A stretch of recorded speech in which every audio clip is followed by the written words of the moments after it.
Bismillahirrahmanirrahim. Assalamualaikum warahmatullahi wabarakatuh. Subhanallah, walhamdulillah, wala ilaha illallah, Allahu Akbar, walillahil hamd. Sangat besar karunia Allah untuk kita semuanya. Layak kita terus-menerus mengingat Allah, mengagungkan Allah, mensyukurinya. Wabil khusus ada sebuah nikmat yang sangat agung untuk bangsa yang kita cintai, yaitu nikmat kemerdekaan yang sudah berusia 79 tahun. Tentu dengan mensyukurinya, berarti Allah Subhanahu wa Ta'ala berkenan menambah makna dari kemerdekaan, nilai dari kemerdekaan, juga keberkahan dan kebaikan-kebaikan dari kemerdekaan tersebut. Salawat juga salam kita sampaikan kepada Rasulullah Nabi Allah Nabi Muhammad Sallallahu Alaihi Wasallam. Tentu ungkapan salawat dan salam adalah tanda kita mencintai Nabi, mengagungkan Nabi, memuliakan Nabi, karena beliau memang manusia pilihan Allah yang diutus untuk memuliakan seluruh umat manusia. Dengan adanya kemerdekaan, maka manusia menjadi lebih mulia. Tahrirul ibad min ibadati al ibad ila ibadati rabbil ibad. Bagaimana manusia dimerdekakan, dibebaskan oleh Nabi dari penghambaan kepada sesamanya menuju penghambaan kepada yang mencipta sesamanya, Allah Subhanahu wa taala. Mudah-mudahan semakin banyak yang kita jalankan untuk Allah, untuk Rasulullah, semakin banyak pula apa yang Allah anugerahkan untuk kita semuanya di dunia dalam berbagai jenis kebaikan, di akhirat dalam berbagai jenis kemuliaan. Amin ya rabbal alamin.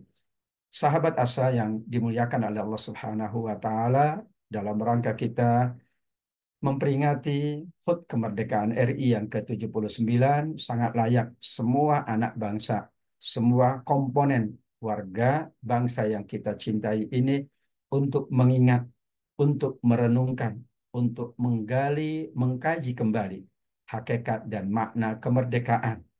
Karena yang kita bahas adalah tentang ayat-ayat Al-Quran sebagai dasar Quranic life, maka insya Allah kita akan membahas hakikat dan makna kemerdekaan menurut ayat-ayat Al-Quran.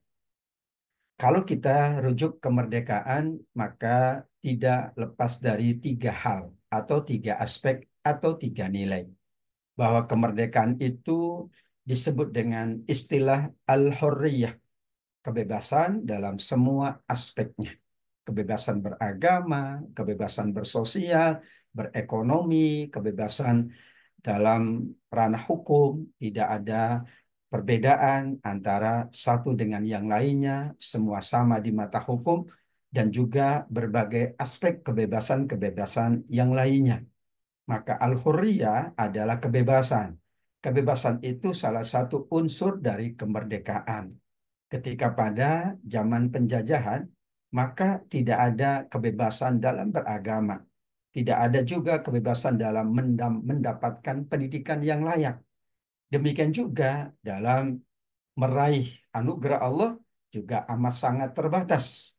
Bahkan manusia cenderung dibeda-bedakan dalam konteks hukum. Berarti esensi dari kemerdekaan bagaimana kebebasan itu semakin diberikan dalam semua aspeknya kepada semua anak bangsa, khususnya tentu kita yang selalu yakin bahwa bangsa ini adalah anugerah Allah Subhanahu wa taala. Yang kedua, kemerdekaan bisa kita istilahkan dengan al-istiqlal, yaitu kemandirian dalam semua aspeknya. Tentu kebebasan adalah merupakan hak siapapun. Tetapi bagaimana kemudian meningkat dalam konteks kemandirian? Jika masih bergantung, jika masih tidak bisa berdiri sendiri, tidak bisa menjalankan kehidupannya secara mandiri, maka aspek kedua yaitu istiqlal, kesendirian dan kemandirian belum dicapai. Apalagi kalau kita rujuk yang ketiga yaitu al-yusru. Al-yusru artinya kemudahan. Semua kita mendapatkan kemudahan untuk meraih hasanah di dunia dan juga hasanah di akhirat. Dari tiga hal itulah kebebasan dalam semua aspeknya, kemandirian dalam semua aspeknya, kemudahan untuk meraih berbagai jenis kebaikan dunia dan akhirat, maka akan menghadirkan sebuah hadharah, bangsa yang berperadaban, bangsa yang berkemajuan. Secara pribadi, orang yang merdeka berarti manusia yang beradab, berakhlak, manusia yang bermoral. Demikian juga dia meningkat kemajuannya dari satu tahapan menuju tahapan berikutnya. Ternyata tiga unsur kemerdekaan itu ada dan dinyatakan di dalam Kamus Besar Bahasa Indonesia. Di dalam KBBI dikatakan merdeka itu bebas. Ada unsur hurriyah dari penghambaan, penjajahan, dan lain sebagainya. Demikian juga ada sisi istiklalnya, kemandirian dan kesendiriannya. Tidak terikat, tidak bergantung kepada pihak lain, leluasa menjalankannya. Kemudian ada kemudahan atau keleluasaan.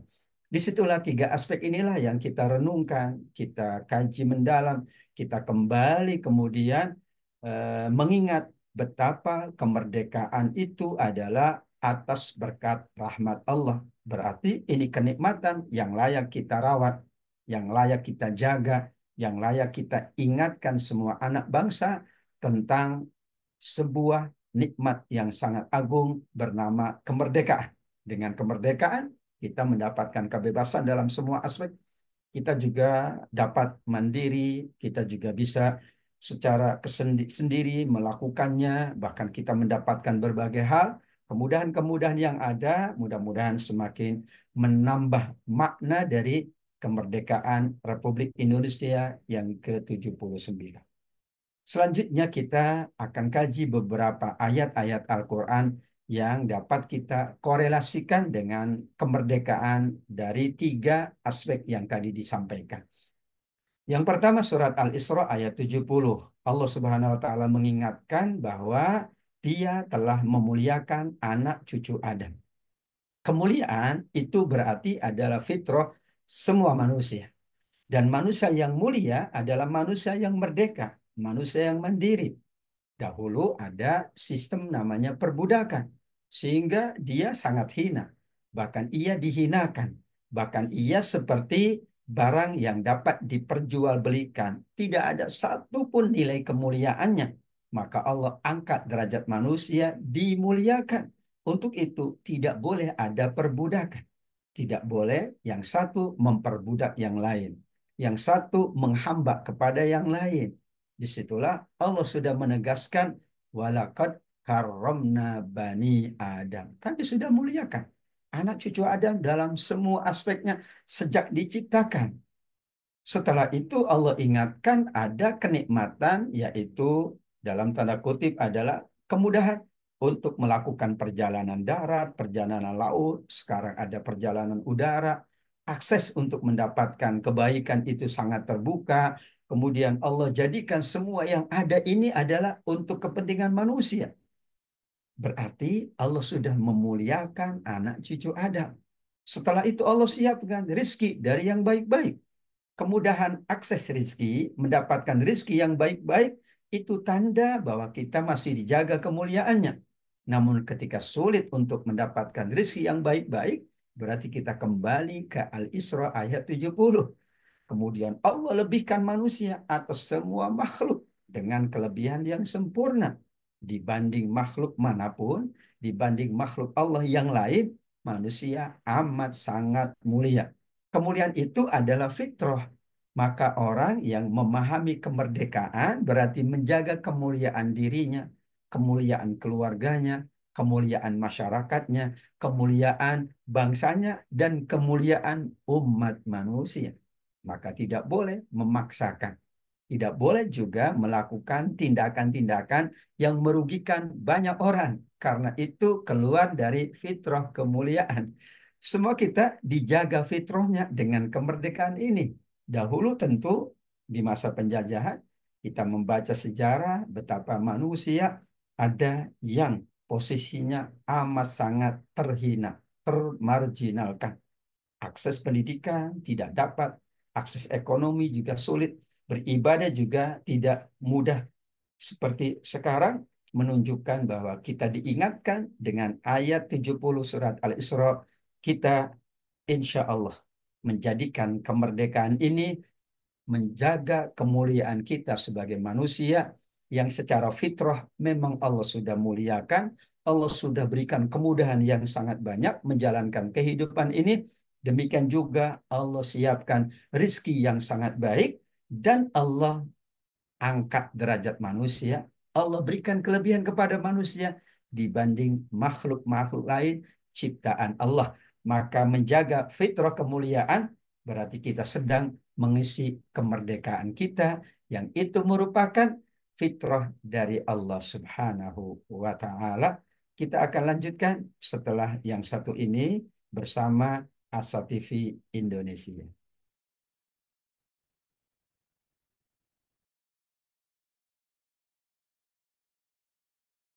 Menuntut ilmu adalah sebuah jalan yang akan mengantarkan manusia pada kemuliaan. Dengan ilmu, manusia mendapatkan panduan untuk berpikir dan bertindak. Untuk itu, Asa TV Indonesia menghadirkan Pustaka Asa, sebuah ruang pembelajaran sistematis bersama para pakar di bidangnya. Quranic Study Series, Quranic Life, Prophet Manner, dan berbagai bidang keilmuan yang dibahas dengan cara menyenangkan.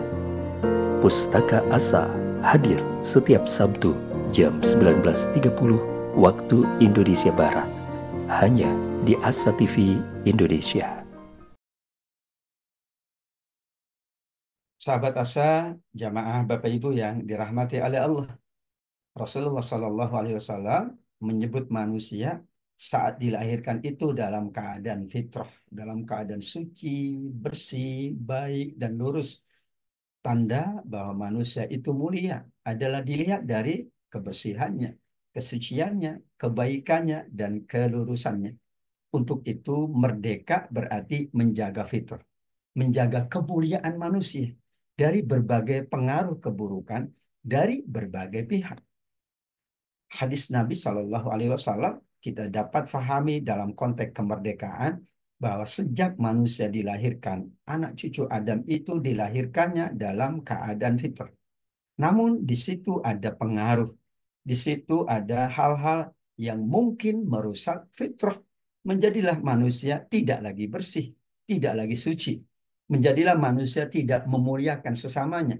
Menjadilah manusia tidak mau memuliakan semua hamba Allah Subhanahu wa taala, malah cenderung merusak fitrahnya dengan misalnya mengkotori kesucian manusia atau manusia dibiarkan dalam dosa dan maksiat.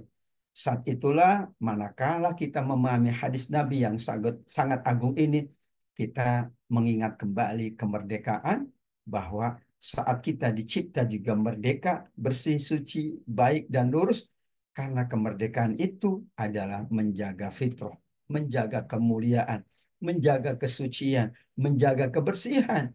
Dan tentu orang-orang yang menjaga kemuliaan-kemuliaan ini berarti dia sedang mengisi kemerdekaan dengan sebaik-baiknya. Kemerdekaan juga bisa kita rujuk dari surat Ibrahim ayat pertama. Dari kegelapan menuju cahaya. Setelah gelap terbitlah terang. Kitabun anzalnahu ilaika litukhrijan nas minaz zulumati ilan nur. Ada esensi yang penting, yang utama dari diutusnya Nabi. Di antaranya Allah sampaikan di surat Ibrahim ayat yang pertama bahwa Nabi diutus dengan membawa petunjuk dari Allah adalah untuk mengeluarkan manusia dari kegelapan menuju cahaya yang terang benderang.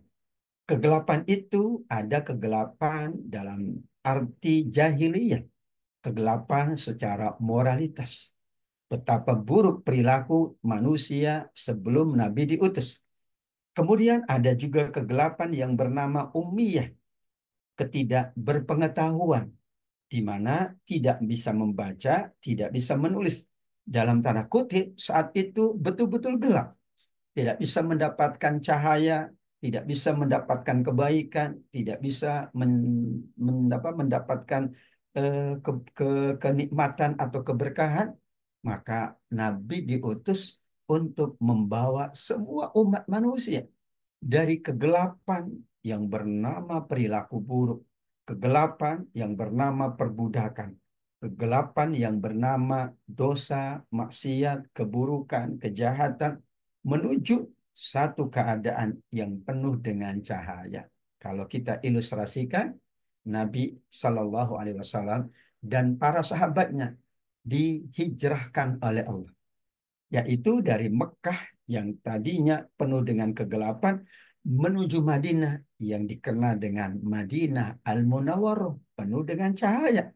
Karena di Madinah lebih banyak mendapatkan kebebasan, terbebas dari berbagai kegelapan.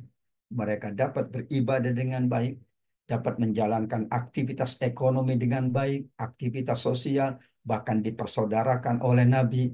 Bahkan yang tadinya dua kabilah besar, Aus dan Khazraj, berperang selama 100 tahun.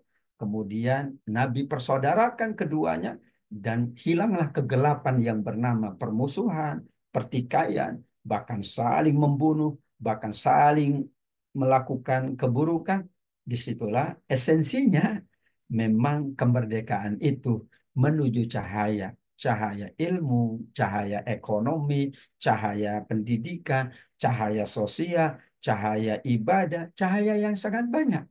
Maka di suasana kemerdekaan itu, kita mengingat kembali betapa banyak zulumat, betapa banyak kegelapan-kegelapan yang dilakukan oleh manusia. Kemudian Allah anugerahkan kemerdekaan, betapa bercahayanya bangsa ini, bercahayanya kita sebagai anak bangsa, karena yang kita lakukan adalah kebaikan-kebaikan, keberkahan-keberkahan, dan kemuliaan-kemuliaan. Disitulah kita mengingat habis gelap, terbitlah terang. Memang esensi dari diutusnya Nabi. Esensi kita juga mengajak manusia adalah untuk mereka meninggalkan kegelapan-kegelapan menuju cahaya yang terang benderang. Dan Alhamdulillah manusia menikmati terangnya kehidupan ini. Semuanya betul-betul merasakan cahaya yang sangat terang dalam kita menjalankan kehidupan ini. Di surat lain, yaitu Al-Ma'idah ayat 15, Allah menyebutnya dengan qad ja'akum minallah nur wa kitabum mubin. Sungguh telah datang kepadamu cahaya dari Allah dan juga kitab atau wahyu Allah yang menjelaskan segala-galanya. Ternyata kata nur di ayat ini menurut Imam Al-Baghawi dalam kitab Ma'alim At-Tanzil adalah Nabi Muhammad Sallallahu Alaihi Wasallam. Berarti ayat ini menafsirkan surat Ibrahim ayat pertama bahwa esensi Nabi diutus membawa umat dari kegelapan menuju cahaya. Cahaya sendiri adalah Nabi Muhammad Sallallahu Alaihi Wasallam. Karena dengan hadirnya Nabi bercahaya seluruhnya.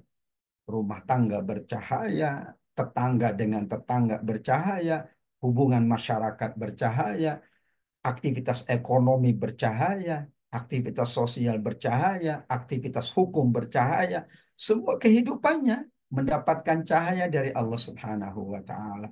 Kemudian Imam Al-Khazin mengatakan dalam kitab Lubabut Ta'wil fi Ma'ani Tanzil, Nabi Muhammad disebut oleh Allah sebagai cahaya. Kenapa? Karena beliau menunjukkan jalan hidayah, menerangi kegelapan-kegelapan, kegelapan jahiliyah, ada perbudakan. Saat itu misalnya Bilal bin Abi Rabah adalah budak, tetapi kemudian dimerdekakan oleh sahabat Abu Bakar As-Siddiq radhiyallahu anhu. Beberapa orang-orang yang ada di Mekah diperbudak oleh beberapa orang yang ada di Mekah pula. Di situ status manusia yang budak betul-betul tidak berharga sama sekali. Itu artinya adalah zulumat. Nabi Shallallahu Alaihi Wasallam mengingatkan ittaqul zulma fa inna zulma zulumat yaumal qiyamah. Sesungguhnya kegelapan-kegelapan artinya perilaku buruk, perilaku perbudakan, perilaku pemaksaan itu adalah zulumat kegelapan di dalam kehidupan dunia. Kalau kegelapan-kegelapan itu di dilaksanakan, bahkan dipertahankan, menjadi kegelapan-kegelapan di hari kiamat kelak.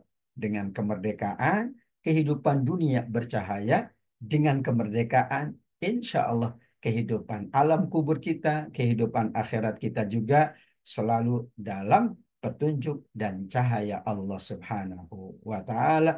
Itulah Al-Maidah ayat yang ke-15. Kemudian, sahabat asa, jamaah yang dimuliakan oleh Allah, kita memahami kemerdekaan adalah bukan untuk satu golongan, bukan untuk satu orang per orang. Hakikat kemerdekaan yang Allah anugerahkan kepada bangsa kita adalah dalam rangka kita juga memberi rahmat untuk semua umat manusia. Ketika semua manusia mendapatkan kemerdekaannya, yang ada setiap manusia menebar rahmat, menebar kebaikan. Karena mereka sudah mendapatkan kenikmatan yang tiada tara dari Allah. Itulah Nabi Muhammad SAW. Allah bahasakan di surat Al-Anbiya ayat 107. Wa ma arsalnaka illa rahmatan lil alamin. Dikatakan bahwa kemerdekaan adalah atas berkat rahmat Allah. Siapa yang mendapatkan kenikmatan kemerdekaan? Semuanya. Kita, keluarga kita, masyarakat kita, bangsa kita, dan seluruh masyarakat dunia mendapatkan kenikmatan dan rahmat dari kemerdekaan. Karena akhirnya semua orang dapat menjalankan dengan sebaik-baiknya. Dan semua orang terbebas dari perbudakan, terbebas dari penghambaan kepada selain Allah. Setiap manusia juga mendapatkan kemudahan berekonomi, mendapatkan ilmu, pendidikan. Kalau sekarang meniti karir dan sebagainya, tanpa ada hambatan. Di situ berarti rahmat yang Allah anugerahkan kepada satu bangsa adalah rahmat untuk semuanya. Karena Nabi sendiri Allah utus sebagai rahmatan lil alamin, rahmat untuk semua alam. Bahkan disebutnya alamin. Kenapa alamin? Karena tidak hanya kebaikan kemerdekaan itu untuk manusia, tapi untuk semua makhluk hidup. Hewan pun mendapatkan aksesnya, diberikan kemudahan. Kalau kemudian ada kemerdekaan. Dan kemerdekaan pula tidak hanya kepada satu golongan, tapi kepada semua golongan. Kita baca tafsir ringkas Kementerian Agama Republik Indonesia. Menurut tafsir ringkas ini, kami tidak mengutus engkau Muhammad untuk melainkan untuk menjadi rahmat bagi semua alam. Di situ ada perlindungan, ada kedamaian, ada kasih sayang. Yang itu lahir dari ajaran dan pengamalan Islam yang baik dan benar. Berarti kalau kita mengamalkan Islam dengan baik dan benar, yang ada perlindungan, kedamaian, dan kasih sayang. Kenapa ada permusuhan, pertikaian, ada peperangan, bahkan tidak mau memberikan perlindungan karena belum ada pengamalan Islam yang baik dan benar. Kalau orang mengamalkan Islam dengan baik dan benar, segan dia melakukan keburukan, malu dia melakukan kejahatan dengan sesamanya. Ia pun tidak akan tega untuk melakukan keburukan kepada siapapun tanpa terkecuali, karena di dalam hatinya ada rahmat. Kenapa Nabi amat sangat lembut? Karena itulah rahmat Allah. Bayangkan satu rahmat saja, kita saling mencinta, kita saling menolong, kita saling membantu. Itu satu rahmat Allah turunkan. 99-nya nanti di dalam surga Allah Subhanahu wa Ta'ala. Dan disitulah rahmat kemerdekaan adalah merupakan rahmat yang dinikmati, yang dirasakan oleh seluruh makhluk, oleh seluruh alam ciptaan Allah Subhanahu wa Ta'ala. Profesor Al-Ashqar dalam kitab Zubdatul Tafsir min Fathil Qadir membagi dua. Menurut ayat 107 Al-Anbiya, rahmat Allah untuk seluruh manusia, rahmatnya Nabi untuk seluruh manusia itu baik muslim maupun non-muslim. Tentu perbedaannya bagi non-muslim, kata beliau, mereka dijamin kehidupannya. Mereka dijaga dari kemungkinan terjadi bencana, musibah, atau interaksi yang tidak baik dalam kehidupan. Sedangkan dalam urusan akidahnya, ibadahnya, diserahkan kepada masing-masing.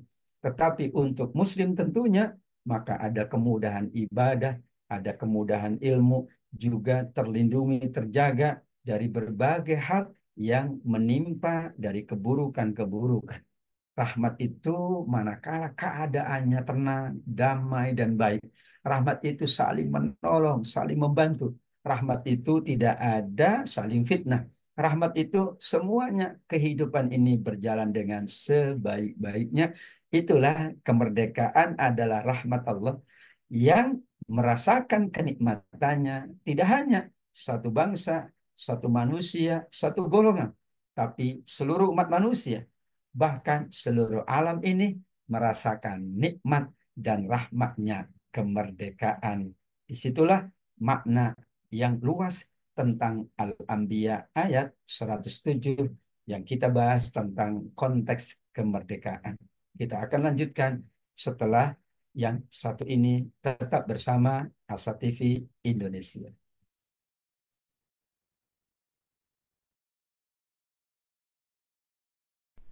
Saat hari Senin tiba, banyak orang yang merasakan malas dan tidak bersemangat menjalaninya. Tapi sekarang tidak boleh lagi terjadi. Tonton saja I Love Monday di Asa TV Indonesia. I Love Monday menghadirkan pembahasan mencerahkan dan aplikatif yang dikemas dalam I Love Myself, I Love My Job, I Love My Prophet, dan satu segmen spesial Solve with Love. I Love Monday setiap hari Senin di Asa TV Indonesia. Inspirasi keluarga Islami. Bapak Ibu yang dimuliakan oleh Allah Subhanahu wa taala, melanjutkan apa yang Allah sampaikan tentang nabinya. Wa ma arsalnaka illa rahmatan lil alamin. Maka nabinya pun mendeklarasikan, nabinya pun menyampaikan tentang dirinya. Inni lam ub'ats la'anan wa innama bu'ithtu rahmatan. Saya memang tidak diutus untuk memberi laknat, melainkan sebagai rahmat. Sadaqallahul azim wa sadaqar rasulun nabiyul karim. Maha benar Allah dan benar Nabi. Bahwa apa yang dikatakan oleh Allah Nabi sebagai rahmat, Nabi tunjukkan dalam sikapnya, dalam perilakunya. Selalu rahmat, selalu kasih sayang, selalu kedamaian, selalu persaudaraan, selalu kebersamaan. Maka karakteristik Muslim yang merdeka hatinya menurut hadis Nabi Shallallahu Alaihi Wasallam yang diriwayatkan oleh Imam Al Bukhari rahimahullah adalah al-muslimu man salimal muslimun min lisanihi wa yadihi. Seorang muslim itu hakikatnya kalau muslim yang lain, kalau orang lain, kalau sahabatnya, temannya, tetangganya, sesama anak bangsa, sesama masyarakat dunia, orang merasa selamat, damai dan tenang, tidak terganggu oleh lisannya, apalagi oleh tangannya, apalagi oleh seluruh anggota tubuhnya dalam konteks keburukan-keburukan. Berarti lisannya, lisan kemuliaan, lisannya kalimat thayyibah, lisannya nasihat, lisannya pesan kebaikan, lisannya tidak ada fitnah, tidak ada hoax, lisannya tidak ada ghibah, tangannya dan seluruh anggota tubuhnya pun tidak berani untuk melakukan keburukan kepada sesamanya. Jangankan membunuh, memukul saja tidak. Jangankan memukul, menyentuh saja ia hati-hati. Kenapa? Khawatir menyakiti sesamanya. Esensi dari kemerdekaan, karakteristik Muslim yang merdeka adalah manakala ia mampu menjaga, memerdekakan lisannya, menjaga, memerdekakan tangan, seluruh tubuhnya dari perilaku yang bertentangan dengan kebaikan. Maka Muslim yang merdeka adalah Muslim yang baik. Dan kita yang merdeka adalah merupakan manusia yang baik. Karena ia menjaga betul lisannya. Ia menjaga betul tangannya. Kalau masih tidak mampu menjaga lisan dan tangannya, berarti belum mencapai karakteristik Muslim yang merdeka menurut hadis Nabi Muhammad Sallallahu Alaihi Wasallam. Puncaknya adalah bahwa kemerdekaan itu membawa kepada surga dunia dan surga akhirat. Dalam konteks ini, surat Saba ayat 15 layak kita renungkan kembali bahwa dahulu ada negeri sahabat. Di situ ada tanda kebesaran Allah, di mana mereka mendapatkan kedamaian, mendapatkan ketenangan, bahkan kesejahteraan.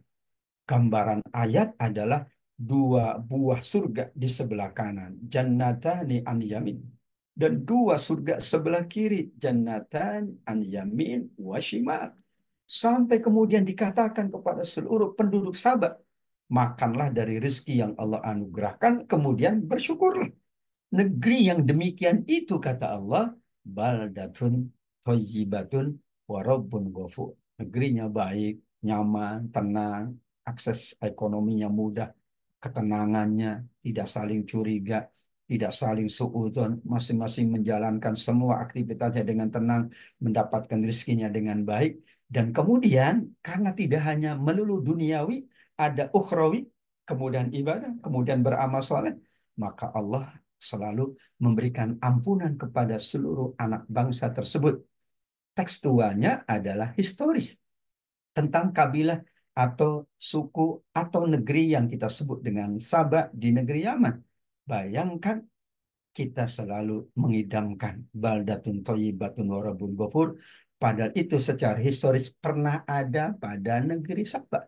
Apa kata para ulama tafsir tentang negeri Sabak? Misalnya Profesor Imad dalam bukunya Tafsir Al-Madinah Al-Munawwar menggambarkan suasana, keadaan, dan kedamaian yang dirasakan oleh semua penduduk negeri Sabah. Negerinya kaya sumber daya alam, bebas dari penyakit, tidak ada penyakit sedikit pun. Tidak ada juga permasalahan-permasalahan sosial, permasalahan ekonomi, tidak pula ada permasalahan keluarga, permasalahan hukum. Kenapa? Karena baldatun thayyibah, sejahtera pula, memiliki pemandangannya indah, tanahnya lapang, subur, sungai-sungainya banyak memberikan kebaikan. Dalam tanda kutip, ini dunia yang betul-betul surga. Sehingga manakala kita mengingat kemerdekaan, berarti kita ingin kemudian menjadikan negeri kita, negeri seluruh umat manusia, negeri seluruh anak cucu Adam, selalu bebas dari penyakit dan persoalan, meningkat secara ekonominya. Orang datang itu senang, nyaman, dan indah karena pemandangannya. Semuanya bisa menjalankan kehidupannya dengan sebaik-baiknya. Yang bertani, yang nelayan, yang menjadi pegawai, siapapun. Seperti gambaran, tidak ada persoalan. Sehingga badatun thayyibatun adalah merupakan konteks dunia dengan keindahan, ketenangan, dan kenyamanan. Kenyamanan. Tetapi tidak selesai. Karena disitulah ada warabun ghafur yang Allah sebutkan, yaitu Allah senantiasa memberikan ampunan atas kesalahan dan dosa mereka. Karena tidak mungkin dalam satu masyarakat, tidak mungkin dalam satu keluarga, tidak mungkin dalam satu komunitas, tidak ada orang yang bersalah. Bahkan secara personal sendiri, pasti manusia melakukan kesalahan. Namun karena ia yakin Allah Maha Pengampun, maka ia selalu mohon ampun atas kesalahannya. Ia selalu bertobat dengan tobatan nasuha. Mereka mampu dan mudah menjalankan ibadah karena ibadah adalah penggugur dosa. Amal soleh itu menghapus dosa. Demikian juga bekerja yang halal, yang baik itu akan menghapus dosa. Dari situlah ada warabbun ghafur. Puncak dari kemerdekaan kita manakala insya Allah kita semakin diperkaya oleh Allah dengan sumber daya alamnya, kita dibebaskan dari berbagai penyakit, berbagai problematika, persoalan, permasalahan. Ekonominya semakin dibangkitkan oleh Allah. Kesejahteraan itu merata. Semuanya itu semakin maju, semakin meningkat. Maka orang memandang dengan tenang, dengan indah. Tanahnya selalu subur, sungai-sungainya bersih, sungai-sungainya membawa kebaikan, bukan membawa keburukan. Kalau itu berarti kita sudah mencapai puncak dari kemerdekaan. Menurut ayat-ayat Al-Quran, yaitu surat Saba 15, Baldatun Thayyibatun Warabbun Ghafur. Mari kita jaga bersama kemerdekaan ini dengan seluruh esensinya, dengan seluruh kenikmatannya, dengan seluruh rahmat Allah Subhanahu wa taala. Dengan demikian, Allah berkenan menambah lagi nilai-nilai kemerdekaan, keberkahan kemerdekaan, kenikmatan dari kemerdekaan, dan rahmatnya untuk kita semuanya dalam kehidupan dunia ini. Dan nanti kita mendapatkan anugerah dari kesungguhan kita menjaga kemerdekaan dan mengisi kemerdekaan ini dengan surga Allah yang sangat mulia. Amin ya Rabbal Alamin. Selamat HUT kemerdekaan kita yang ke-79 untuk semuanya, dan mudah-mudahan dengan kita kembali merenungkan, mengingat, memperingati, dan seterusnya mengisi, semakin banyak anugerah Allah untuk bangsa yang kita cintai ini. Amin ya rabbal alamin. Hadanallah wa yakum ajmain. Terima kasih atas segenap perhatiannya. Mohon maaf atas segala khilaf. Aku qouli hadza wa billahi taufiq wal hidayah. Wassalamualaikum warahmatullahi wabarakatuh.